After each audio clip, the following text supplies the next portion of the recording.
Olá pessoal, eu sou Vinícius Gonçalves, tutor de matemática do Polo de Bangu, do PVSSERJ, e o tema da aula de hoje é estatística básica. Bom, conceituando algumas coisas, podemos tratar a estatística como uma ciência de dados, ou seja, um conjunto de ferramentas, de métodos que utilizamos para obter informações a partir de um conjunto qualquer de dados. Essas informações são mostradas a partir de gráficos, tabelas, variáveis, indicadores, etc. A aquisição de dados geralmente é feita por um processo de amostragem, onde eu tenho uma população, que é um conjunto com muitos elementos, uma quantidade muito grande de elementos, da qual tiramos uma amostra, que é um subconjunto da população. A partir da amostra, fazemos inferência de forma a tentar prever o comportamento da população. Um exemplo são as pesquisas de intenção de votos executadas durante o processo de eleição. Então, uma inferência estatística é justamente fazer afirmações a partir de uma amostra de forma a tentar prever o comportamento da população. Falando sobre tabelas de distribuição de frequência, imagine um exemplo a seguir. Eu tenho um conjunto de notas dos alunos em uma determinada prova. Observe que eu tenho valores repetidos de nota, o que significa que eu tenho mais um aluno tirando a mesma nota. Se eu quiser tabelar esse pessoal, eu vou encontrar na primeira coluna todos os valores possíveis de nota. Na coluna da direita eu vou encontrar a quantidade de cada aluno que tirou cada nota. Assim, por exemplo, 2 alunos tiraram a nota 1, 3 alunos tiraram a nota 2 e assim sucessivamente. Esse tipo de tabela é denominada tabela de frequência ou número de ocorrências. A coluna da direita é denominada coluna de frequência absoluta. Se somarmos as frequências absolutas todas, obteremos o número total de alunos, ou seja, a quantidade total de elementos que eu tinha na minha distribuição de dados. Continuando com o mesmo exemplo, se eu quisesse representar as frequências absolutas em porcentagem, eu faria o seguinte. Pegaria, por exemplo, o primeiro valor de frequência absoluta relativo à nota 1 e dividiria pelo total, multiplicando por 100 de forma a obter 8%. Esse é o processo de porcentagem visto na aula da semana anterior. Fazendo isso para as frequências absolutas seguintes, obteremos 12,16%. Fazendo então para as demais, obteremos uma nova coluna, que representa, na verdade, os valores em porcentagem. Ou seja, o primeiro valor de 8% significa que 8% dos alunos totais da turma tiraram nota 1. A esse conjunto de valores expresso em porcentagem chamamos de frequência relativa. Observando as medidas de tendência central, temos a média aritmética, que é um conceito que nos acompanha desde o ensino fundamental. Calcular a média aritmética de alguma coisa, de algum conjunto de dados, é somar todos esses dados e dividir pela quantidade total de dados. Observando um exemplo, imagina que temos um concurso com 4 notas diferentes. Para calcular a média dessas notas, basta somá-las e dividir por 4, que é o número de notas que eu tenho. Assim, obtenho um valor de média.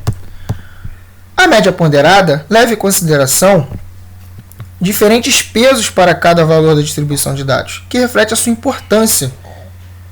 Em outras palavras, a sua frequência. Um novo exemplo de notas ajuda a exemplificar a situação. Imagina que temos uma nota para cada disciplina, só que cada disciplina tem um peso diferente. Se observarmos, física possui um peso maior do que geografia, o que significa que a sua contribuição para a média é maior do que a da disciplina de geografia. Calculando então a média das notas na disciplina, obteremos esses valores. Observe nas setas em que cada valor é multiplicado pelo seu respectivo peso. A moda é o próximo valor de medida de tendência central. A moda nada mais é do que o valor mais frequente no conjunto de dados, aquele que aparece mais. aquele que possui maior frequência absoluta.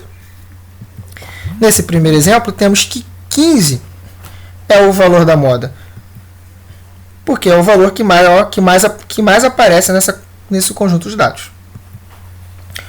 O próximo exemplo mostra um conjunto de dados tabulados em uma tabela de frequência absoluta. O valor da moda nessa distribuição é aquele que apresenta a maior frequência absoluta, no caso, 3. Assim, a moda é o valor de maior frequência numa tabela de dados.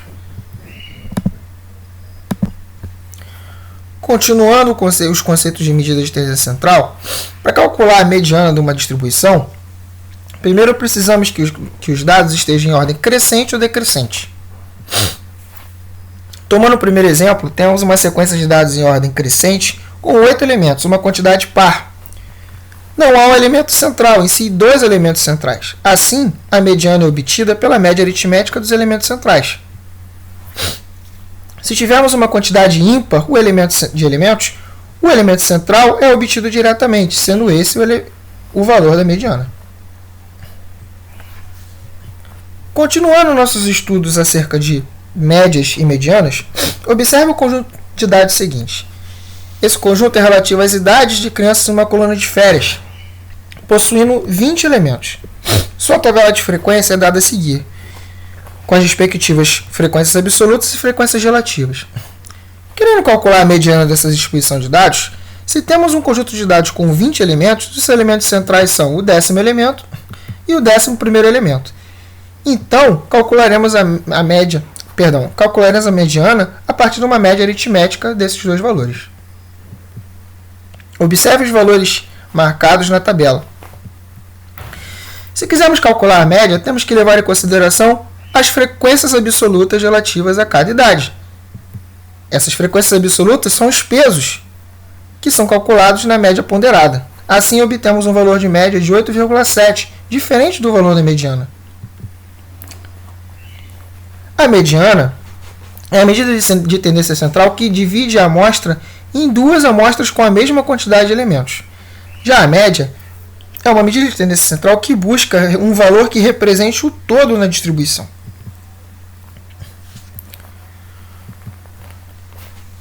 Observando que há medidas de dispersão, precisamos conceituar bem qual a sua significância. Temos dois grupos diferentes, um com os dados mais, digamos, colados e de outro grupo com os dados mais espaçados.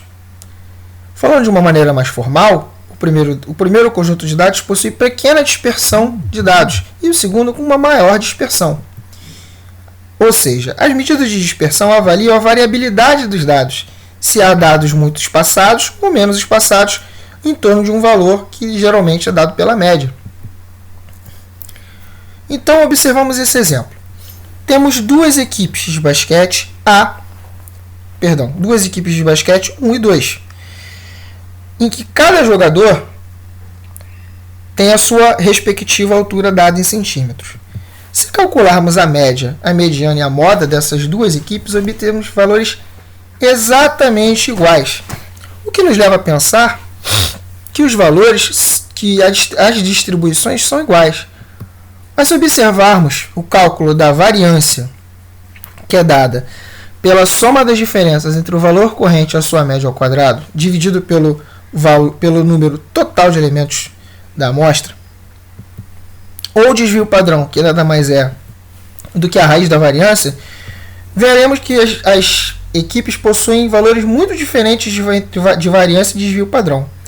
Variância e desvio padrão são ferramentas utilizadas para medir a variabilidade dos dados. E no nosso exemplo, vemos que a equipe 2 possui uma variabilidade muito maior, ou seja, valores de variância e desvio padrão muito maiores do que a equipe 1. A segunda parte dessa aula está direcionada para a apresentação de alguns tipos de gráficos importantes que são sempre cobrados no Enem. O primeiro exemplo é o gráfico de setores. Então vejamos. A avaliação do desempenho dos alunos na Olimpíada de Matemática é classificada como ótimo, bom, regular e ruim. Num grupo de 1.000 alunos, nós temos as respectivas quantidades. que podem ser expressas também em porcentagem, em outras palavras, em frequências relativas. Podemos lançar as frequências relativas num gráfico circular, em que cada frequência relativa ocupa uma região do gráfico. Esse gráfico, chamado gráfico de setores, também é chamado de gráfico de pizza, pela sua semelhança com o formato de uma pizza e suas respectivas fatias. Para calcular o ângulo de um setor qualquer de um gráfico de setores, temos que levar em consideração o seguinte raciocínio. 100%, que significa o todo, ou seja, a soma de todas as frequências, na verdade é 360 graus, que é a quantidade total de uma circunferência. Se pegarmos o exemplo da frequência de alunos com desempenho ótimo, que é 20%, e lançarmos numa tabela de frequência, numa regra de 3 simples, relacionaremos que uma porcentagem de 100 é correspondente a 360 graus. Uma porcentagem de 20, que é o valor do qual queremos achar o ângulo central, possui um ângulo x. E resolvendo essa regra de 3 simples, obtemos que esse valor é 72 graus. Ou seja, 72 é o ângulo central daquela região verde escura que representa a quantidade de alunos que tiveram desempenho ótimo. 72 graus é 20% de 360 graus. Os gráficos de colunas são gráficos simples, mas de grande importância, que relacionam duas grandezas diferentes por meio de dados dispostos em colunas verticais, de mesma largura e espaçadas a uma distância constante. Um exemplo é um gráfico de colunas que mostra a evolução da densidade demográfica ao longo do tempo. Um outro exemplo é um gráfico que faz uma comparação entre a porcentagem das torcidas para times de futebol no Brasil. O próximo exemplo é o gráfico de barras, que funciona de maneira igual ao gráfico de colunas. A única diferença é que o gráfico de barras dispõe seus dados de forma horizontal, como podemos ver no exemplo de expectativa de vida, em que temos diferentes cidades e sua respectiva expectativa de vida lançada de forma horizontal no gráfico. Finalmente temos o gráfico de linhas, que geralmente é utilizado para representar a evolução de uma grandeza no decorrer do tempo, onde o tempo é mostrado geralmente no eixo horizontal. Como exemplo, temos a evolução de duas bactérias, cada uma representada pela sua linha, ao longo de diversos dias da semana. Espero que tenham gostado, pessoal. Bons estudos e até a próxima!